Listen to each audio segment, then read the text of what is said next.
So let's talk about deadlocks first, right? So let's assume that there is a process in production that has a number of threads, and all of those threads have entered into a deadlock situation.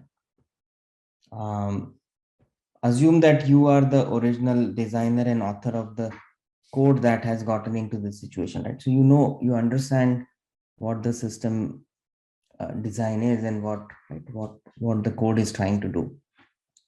So given that, right, you are familiar with what's going on, and if you are called upon to recover this process out of its deadlock state, how would you do it, right? So basically, a lot of you might have seen this situation sometimes, right? We don't explicitly uh, tackle all concurrency situations all upfront, because sometimes it is just too hard to reproduce um, situations that would lead to these concurrency problems. So many times these problems do surface as soon as you release your code into into a much uh, larger scale, and these problems are scale related, and they do get replicated fairly soon enough.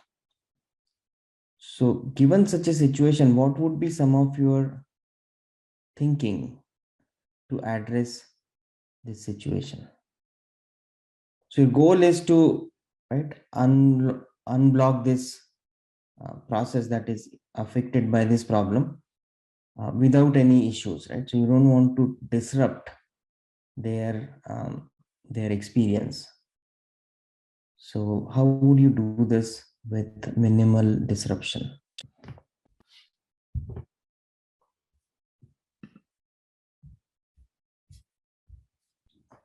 But I've already listed some potential solutions, right? Tinkering with thread priorities. You can assume that your node that where you're experiencing all this is attached to a production debugger, right? So you have an ability to introspect the system state, to force a thread dump and analyze it, right? You also have ability to maybe modify the system state to change some invariants to make things uh, move, right, or change.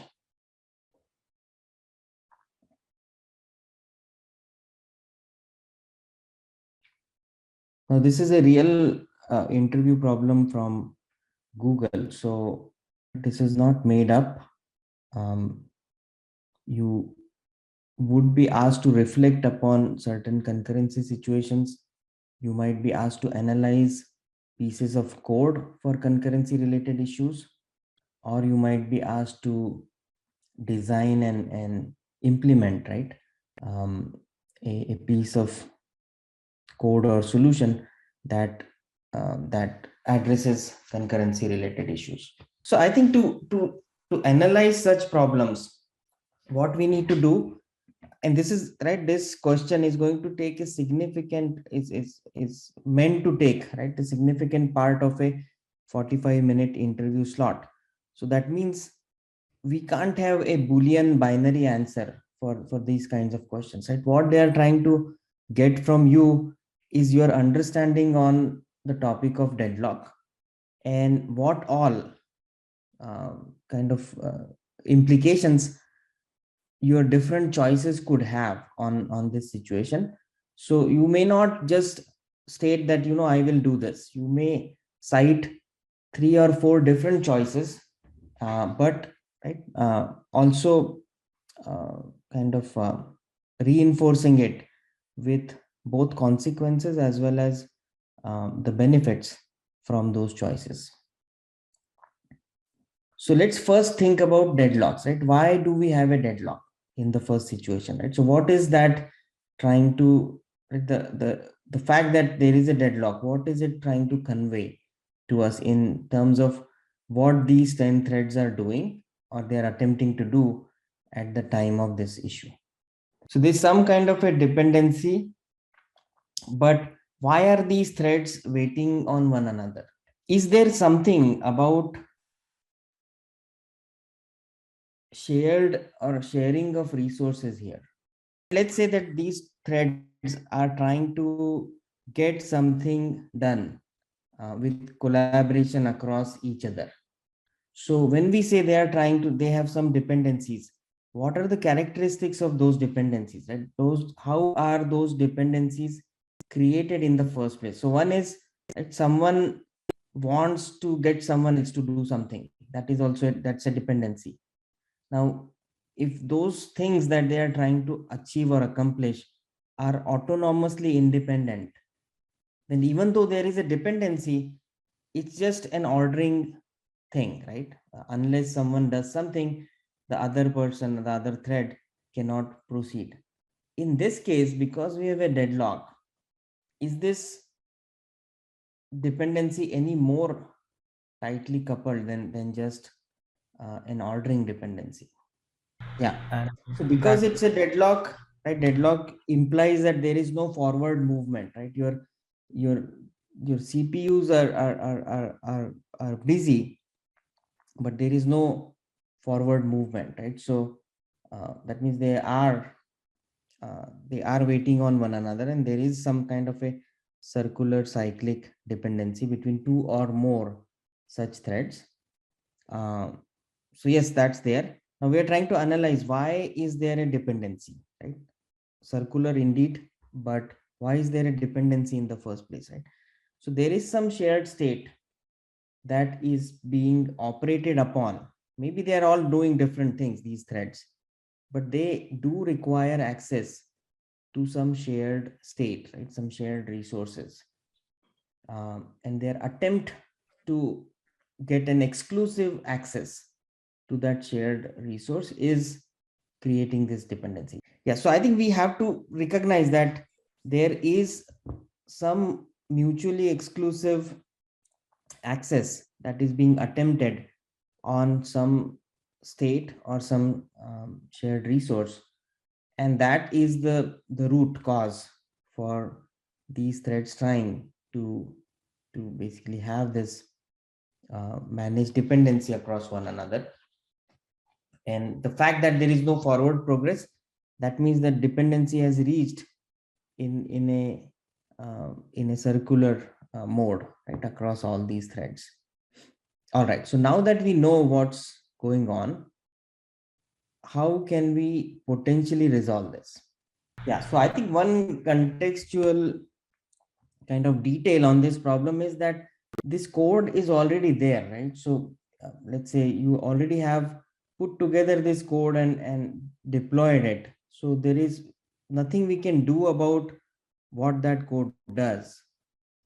It's already there, right? So we can't make any code changes on the fly. We are trying to recover a live system or a production system out of this deadlock.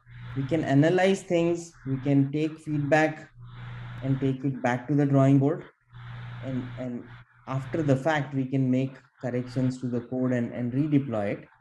But right now our choices are limited to reactivating a system that is already deployed. That some thread that is holding that lock, we can make it, right, we can potentially kill that thread and make it yield that access to someone else, right? And that we could do. Now we also have to, as we are thinking through this, we also have to um, recognize and deliberate on the consequences of these actions, right? If we do this, yes, it might take the system forward, but what is the consequence of those, of that particular choice, right? We have to call that out as well. So does any of you see any silver lining in what is happening? Right, it's a bleak news, right? Basically your VP of engineering or your CTO is breathing down your neck, and you have to, under stressful situation, right, you have to recover this system out of its misery.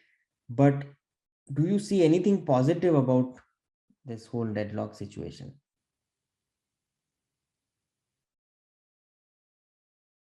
What does existence of a deadlock, mere existence, tell us about what's working, what's not? So one thing I think everyone recognized is that there are certain protected blocks of code, what we call as critical sections, that are involved here. So each thread, whatever it is trying to do, it is trying to access what is known as a critical section. Critical section is where we apply mutual exclusion. So critical section is a piece of code, and there are multiple such critical sections in your code. Each critical section is requires a mutually exclusive access, and that means it is guarded by some kind of a mutual exclusion artifact, something like a mutex or a lock, a synchronized lock, as someone called it out. So why do we need critical sections in our code? Can anyone reflect on that? Right? Why do we need to secure mutual exclusion to certain parts of our code? There are only two main aspects whenever you are analyzing anything for concurrency related. First thing is mutual exclusion. The second thing is inter-thread communication. So we'll talk about inter-thread communication in a little bit. But mutual exclusion, why do we need it, and why it is important? There is some shared state, right, variable as you called it, some shared state that needs to be both accessible as well as updatable across different parts of the code, right, by different threads. So if we have shared state that needs to be updated by multiple concurrent threads at the same time, then to have protected sequential serialized access to that shared state, we need to create these mutual exclusion blocks. Now, the important thing to consider here is that what if we did not kind of explicitly take or acquire this sequential mutually exclusive access to that state? Would we run into problems if we have shared state that is accessed concurrently by multiple threads for either reads or updates? So any system that has transactional kind of integrity to be maintained, these situations will cause a lot of problems. So what it means is, if we do not have safe access, safe concurrent access to shared state, then we would run into problems. And to ensure that we have safe mutually exclusive access to shared state, we require these critical sections. These are blocks of code that are not, and I'm again emphasizing on the not here, these blocks of code are not suitable for concurrent shared access at the same time. So what it means is, most of your code, ideally most of your code should be multi-thread safe. But if it is not, and in many situations it is not, then you need to secure it by putting in these critical sections. And critical sections are kind of parts of code, right? Sequential blocks of code that begin with acquisition of a certain mutual access, right, through a mutex or a lock, right? And at the end of it, we release um, that mutex or that lock, and then again, right, we may have other critical sections that may show up. So what it means is, the more critical sections you see in your code, the less multi-thread safe your code is. It's kind of a little counterintuitive. The more explicit management of concurrency you need to do to your code means that the less multi-thread safe it is in its right original state. So this is something important, right? What if you did not have a lot of shared state in your system? Let's say you have absolutely no shared state in your system. It's very difficult to do that, but there are techniques that could reduce the footprint of shared state within your system. So if you have little or no shared state within your system, then you don't have a lot of reasons to secure exclusive access to these resources, because you don't have those, right? You don't have shared state. So that should be your first kind of uh, strategy to design any system, right? To minimize any mutable shared state to the absolute bare minimum possible. And if you have those, then you don't have to worry about all these things, or you can minimize the need to manage concurrency. So as we move in the future, right, you are going to hear more and more about immutable architectures. So the less state you have to share and manage, the more kind of distributed and scalable you can make things. You don't have to tie things in together. So this is a big victory. Some of you might also have experienced what are known as reactive architectures. So if your architecture is reactive, there is very little scope for concurrency management. Right? So again, heavily distributed reactive systems require very little concurrency management to be done explicitly. All right, so coming back to now this thing, that the fact that we have certain critical sections and the fact that all of these 10 threads are trying to access those critical sections implies that we have shared mutable state across this system. And the fact that these have gotten into a deadlock situation, that means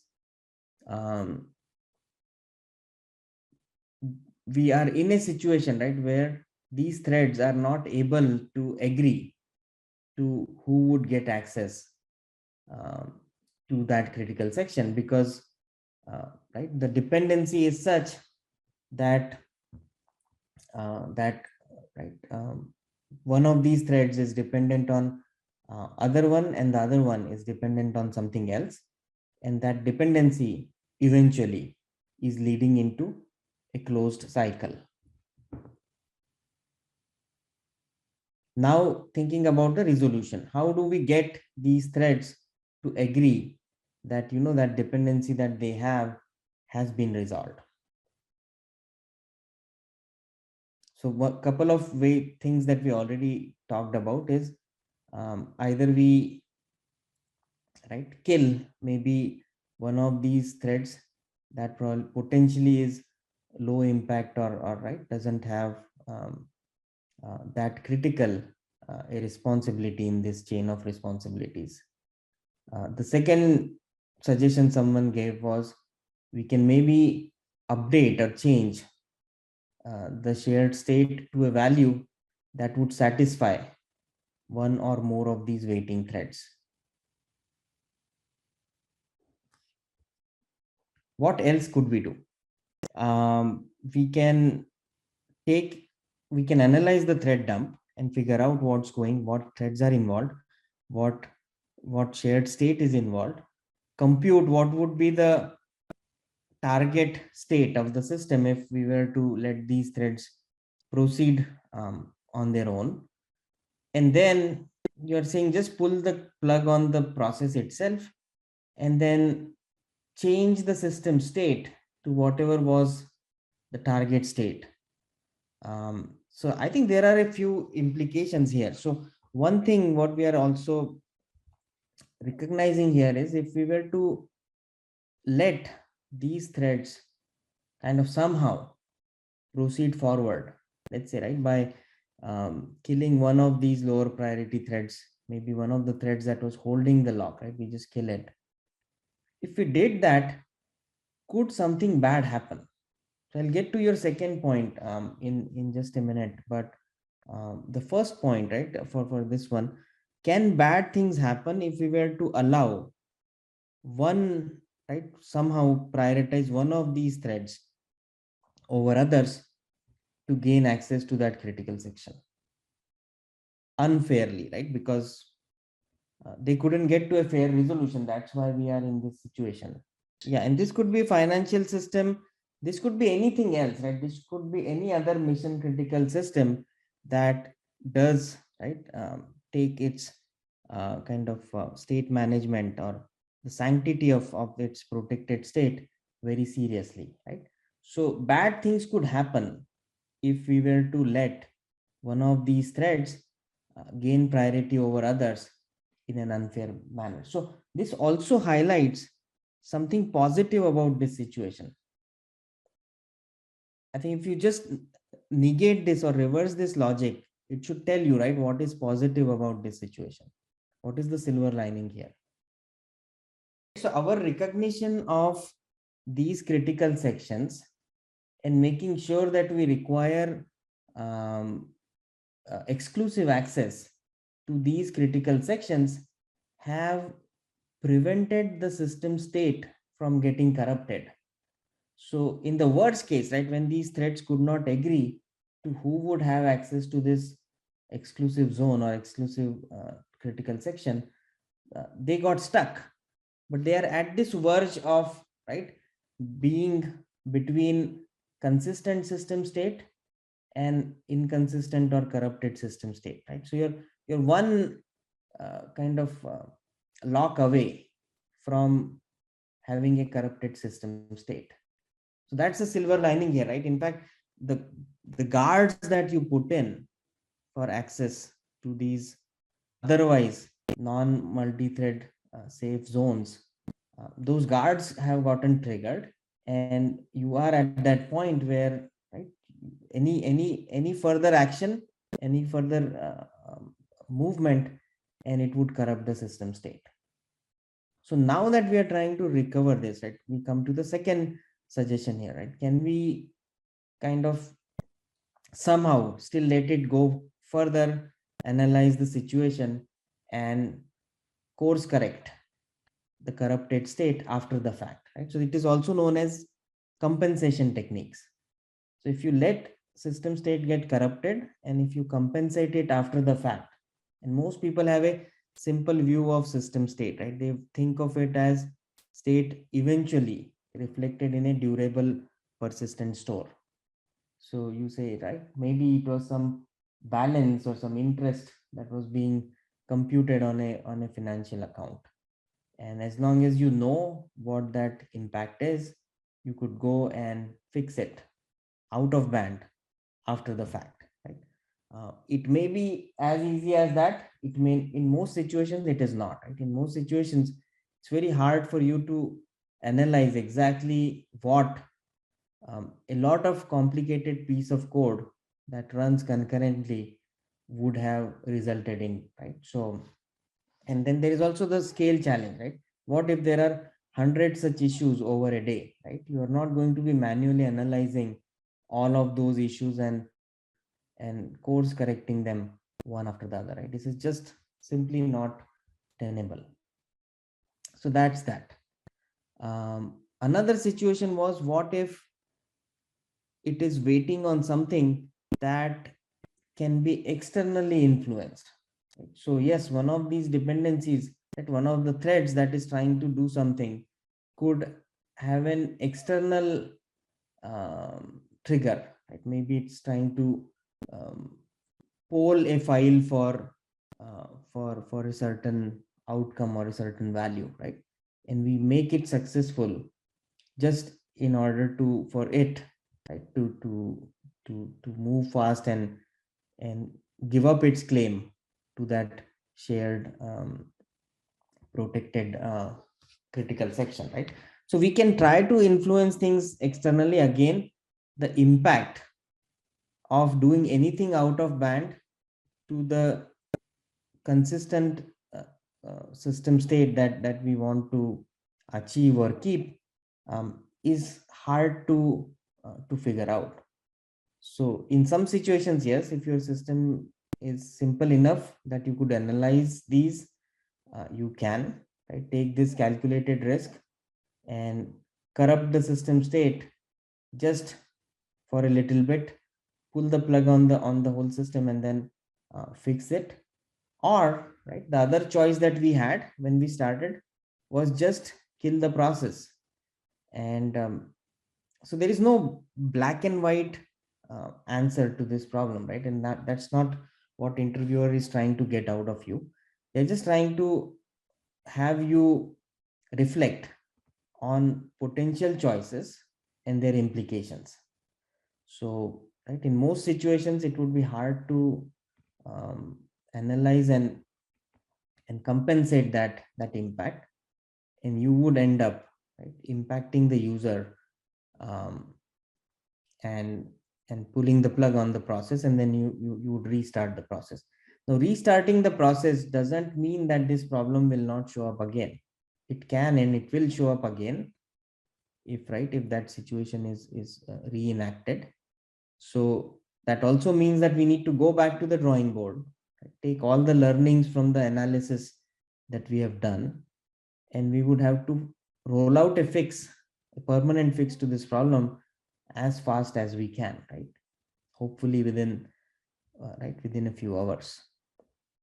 So that's how I think we typically analyze and solve these problems.